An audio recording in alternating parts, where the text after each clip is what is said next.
नमस्कार।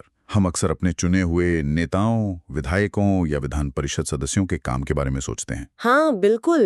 पर क्या हमने कभी ये सोचा है कि उनकी तनख्वाह और भत्ते कौन और कैसे तय करता है?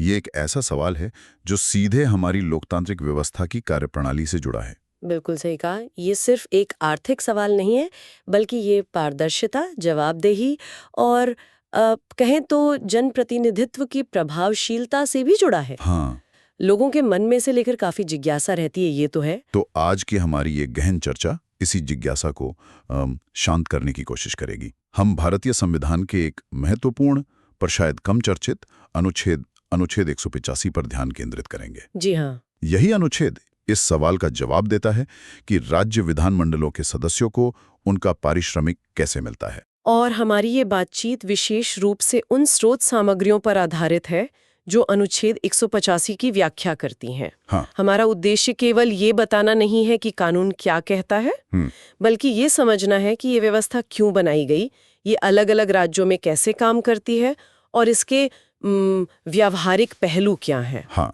ताकि हम सब समझ सकें कि हमारे जनप्रतिनिधियों की आर्थिक सुरक्षा सुनिश्चित करने वाले इस संवैधानिक प्रावधान का महत्व क्या है। सही। तो चलिए इस चर्चा में उतरते हैं और अनुच्छेद 185 को करीब से जानते हैं।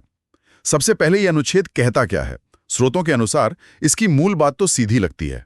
हाँ देखिए, अनुच्छेद 185 का सार ये है कि राज्य विधानमंडल के सदस्यों के वेतन और भत्ते समय समय पर उस राज्य के विधानमंडल द्वारा पारित कानून के जरिए निर्धारित किए जाएंगे। मतलब विधानमंडल तय करेगा। हाँ, यानी प्राथमिक जिम्मेदारी विधायकों की अपनी है, अपने विधानमंडल के माध्यम से। और अगर विधानमंडल ऐसा कोई कानून नहीं बनाता है, मान लीजिए कोई नई विधानसभा बनी है या कोई और स्थिति है, तब क्या? हाँ, ऐसी स्थिति के लिए भी संविधान में व्यवस्था है। अनुच्छेद 185 कहता है कि जब तक विधानमंडल इस संबंध में कानून नहीं बनाता, तब तक सदस्यों को वे वेतन और भत्ते मिलेंगे जो उस राज्य के राज्यपाल वो नियमों द्वारा निर्धारित करें। अच्छा। तो एक तरह से ये एक दो स्तरीय प्रक्रिया है। पहली प्राथमिकता विधानमंडल का कानून और उसकी अनुपस्थिति में राज्यपाल के नियम। यानी विधानमंडल ही मुख्य कर्ता धरता है, लेकिन व्यवस्था रुकनी नहीं चाहिए, इसलिए राज्यपाल को अंतरिम अधिकार दिया गया है। अच्छा, जब हम वेतन और भत्ते कहते हैं तो इसमें क्या क्या शामिल होता है? क्या ये सिर्फ मासिक तनख्वाह है? नहीं, ये उससे कहीं ज्यादा व्यापक है। इसमें मूल वेतन तो होता ही है, लेकिन साथ में कई तरह के भत्ते भी शामिल हो सकते हैं जो राज्य दर राज्य अलग अलग होते हैं। जैसे स्रोत बताते हैं कि इनमें आमतौर पर निर्वाचन क्षेत्र भत्ता मतलब कॉन्स्टिट्यूएंसी अलाउंस, अच्छा, यात्रा भत्ता ट्रैवलिंग अलाउंस, दैनिक भत्ता जब सत्र चल रहा हो डेली अलाउंस, टेलीफोन और इंटरनेट जैसी सुविधाओं के लिए भत्ता, और कुछ राज्यों में आवास भत्ता या सरकारी आवास की सुविधा भी शामिल हो सकती है। और हाँ, कुछ राज्य सेवा पूरी होने पर पेंशन का भी प्रावधान करते हैं। ओ, पेंशन भी। तो ये एक पूरा पैकेज है, लेकिन सवाल ये उठता है कि संविधान निर्माताओं ने ऐसी व्यवस्था बनाई ही क्यों? इसके पीछे सोच क्या थी? ये एक बहुत महत्वपूर्ण सवाल है और इसका जवाब हमें संविधान सभा के बहसों में मिलता है, जैसा कि स्रोत बताते हैं। एक मुख्य अंतर्दृष्टि जो स्रोतों से मिलती है वो डॉक्टर बाबा साहब अंबेडकर का ये विश्वास था कि उचित वेतन केवल मुआवजा नहीं बल्कि यह लोकतंत्र का एक स्तंभ है। अच्छा, कैसे? उनका मानना था कि यदि जनप्रतिनिधियों को पर्याप्त और नियमित पारिश्रमिक नहीं मिलेगा तो वे या तो अन्य व्यवसायों में व्यस्त रहेंगे या फिर आर्थिक दबावों के कारण भ्रष्टाचार की ओर प्रवृत्त हो सकते हैं। हाँ, ये तर्क तो समझ आता है। अगर कोई व्यक्ति पूरी तरह से जनसेवा में लगना चाहता है तो उसे अपनी और अपने परिवार की बुनियादी जरूरतों की चिंता तो नहीं होनी चाहिए। बिल्कुल, डॉक्टर अंबेडकर और अन्य संविधान निर्माताओं की दूरदृष्टि यही थी। वे यह सुनिश्चित करना चाहते थे कि राजनीति और जनसेवा केवल धनी या आर्थिक रूप से स्वतंत्र लोगों का ही क्षेत्र न बनकर रह जाए। सही बात है। एक उचित वेतन यह संभव बनाता है कि सामान्य पृष्ठभूमि से आने वाले योग्य और समर्पित लोग भी बिना किसी आर्थिक बाधा के विधायक या विधान परिषद सदस्य बन सकें और अपना पूरा समय और ऊर्जा विधायी कार्यों और जनता की सेवा में लगा सकें। अच्छा। इसी सोच के तहत अनुच्छेद 185 को अनुच्छेद 106 के समान बनाया गया, जो संसद सदस्यों मतलब सांसदों के वेतन और भत्तों से संबंधित है। ओह, तो ये लोकसभा राज्यसभा जैसा ही है। हाँ बिल्कुल, ये दिखाता है कि ये सिद्धांत राष्ट्रीय और राज्य दोनों स्तरों पर महत्वपूर्ण माना गया। तो ये केवल पैसे का मामला नहीं बल्कि लोकतांत्रिक प्रक्रिया को समावेशी और प्रभावी बनाने का एक तरीका था। ये जानना वाकई दिलचस्प है। जी। अब अगर हम वर्तमान स्थिति पर आएं, तो जैसा कि आपने बताया, हर राज्य का विधानमंडल अपना कानून बनाता है। जी। क्या इसका मतलब है कि अलग-अलग राज्यों में विधायकों के वेतन और भत्तों में बहुत अंतर है? हाँ, और यहाँ स्थिति काफी विविध है। बहुत ज्यादा अंतर है। कितना? चूंकि हर राज्य अपनी आर्थिक स्थिति, जीवन यापन की लागत और राजनीतिक प्राथमिकताओं के आधार पर कानून बनाता है, इसलिए विधायकों के वेतन और भत्तों में कह सकते हैं कि जमीन आसमान का अंतर देखने को मिलता है। सच में? कुछ उदाहरण हैं? हाँ, स्रोत सामग्री में 2025 तक के कुछ अनुमानित आंकड़े दिए गए हैं जो इस विविधता को दर्शाते हैं। जैसे तेलंगाना में सभी भत्ते मिलाकर एक विधायक को महीने में लगभग 2.5 लाख रुपए मिल सकते हैं। 2.5 लाख? हाँ, जो संभवतः देश में सबसे अधिक में से एक है। अच्छा, और कहीं? उत्तर प्रदेश में ये राशि करीब 1.87 लाख रुपए प्रति माह है और इसके साथ ही पूर्व विधायकों के लिए 25,000 रुपए मासिक पेंशन का भी प्रावधान है। 2.25 लाख और पेंशन भी, ठीक है। दूसरी तरफ बिहार जैसे राज्य में ये लगभग 1.10 लाख के आसपास है, जो तुलनात्मक रूप से कम है। अच्छा, बिहार में 1.25 लाख के करीब? हाँ, और महाराष्ट्र में ये करीब 2.10 लाख रुपए है, जिसमें एक महत्वपूर्ण हिस्सा चिकित्सा भत्ते का भी होता है। ये अंतर तो काफी ज्यादा है। मतलब तेलंगाना में 2.5 लाख रुपए और बिहार में 1.10 लाख से थोड़ा ज्यादा। इसके पीछे क्या कारण हो सकते हैं? सिर्फ राज्य की आय या कुछ और भी? देखिए, इसके कई मिले जुले कारण हो सकते हैं। राज्य का अपना राजस्व और आर्थिक संपन्नता वो निश्चित रूप से एक बड़ा कारक है। हाँ, जाहिर है। बड़े और अधिक विकसित राज्य शायद ज्यादा भुगतान करने में सक्षम होते हैं। फिर जीवन यापन की लागत भी एक भूमिका निभाती है। महानगरों वाले राज्यों में शायद ज्यादा भत्तों की जरूरत महसूस होती हो। और निश्चित रूप से राजनीतिक इच्छा शक्ति और उस समय की विधानमंडल की प्राथमिकताएं भी मायने रखती हैं। लेकिन क्या ये वेतन वृद्धि या वेतन का स्तर कभी विवाद का कारण भी बनता है? जनता की क्या प्रतिक्रिया होती है? हाँ, यहाँ ध्यान देने वाली बात यह है कि विधायकों के वेतन और भत्ते अक्सर सार्वजनिक बहस और कभी-कभी विवाद का विषय भी बन जाते हैं। अच्छा। स्रोत सामग्री में कुछ ऐसे उदाहरणों का जिक्र है जिन्हें हमें निष्पक्ष रूप से देखना चाहिए। उदाहरण के लिए 2024 में तेलंगाना में विधायकों के वेतन में कथित तौर पर एक बड़ी लगभग 300% वृद्धि की गई थी। 300%? हाँ, ऐसा कहा गया। इस पर कुछ मीडिया रिपोर्टों और जनता के वर्गों से तीखी प्रतिक्रियाएं आई थी, खासकर जब इसे राज्य की अन्य जरूरतों के संदर्भ में देखा गया। समझ सकता हूँ। और क्या न्यायपालिका ने भी कभी इस पर कोई टिप्पणी की है? हाँ, स्रोत 2023 के एक मामले का उल्लेख करते हैं जिसमें सुप्रीम कोर्ट ने जनप्रतिनिधियों के वेतन के मुद्दे पर एक महत्वपूर्ण टिप्पणी की थी।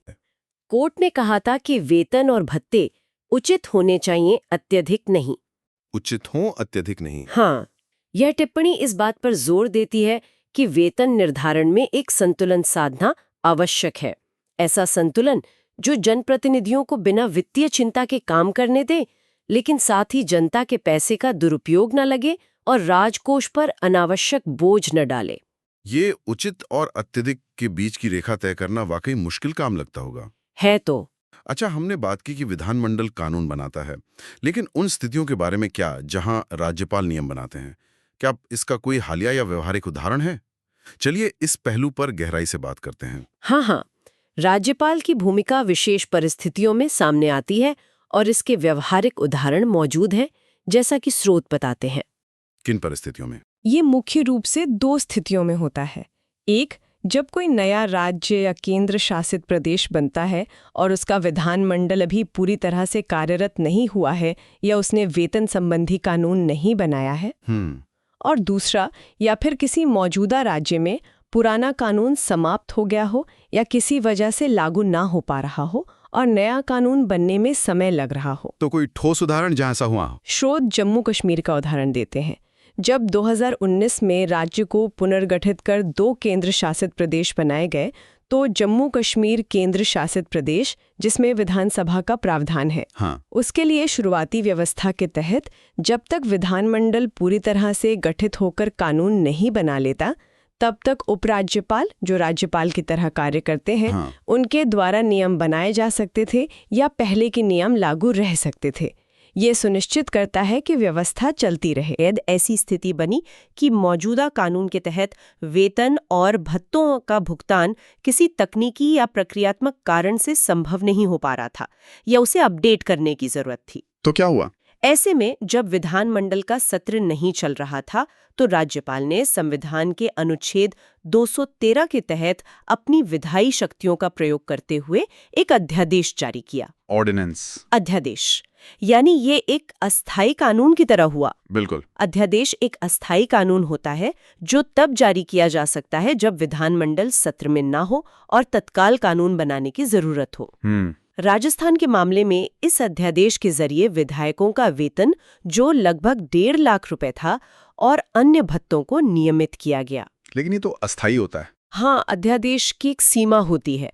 विधानमंडल के दोबारा सत्र में आने पर इसे निश्चित समय के भीतर विधानमंडल द्वारा पारित करवाना होता है, वरना ये समाप्त हो जाता है। राजस्थान में संभवतः बाद में विधानमंडल ने इस अध्यादेश को स्थायी कानून का रूप दे दिया या इसी तर्ज पर नया कानून बना लिया। तो अगर हम इसे बड़ी तस्वीर से जोड़कर देखें, राज्यपाल की भूमिका एक तरह से गैप भरने वाली है ताकि व्यवस्था बनी रहे। हाँ, आप इसे इस तरह समझ सकती हैं।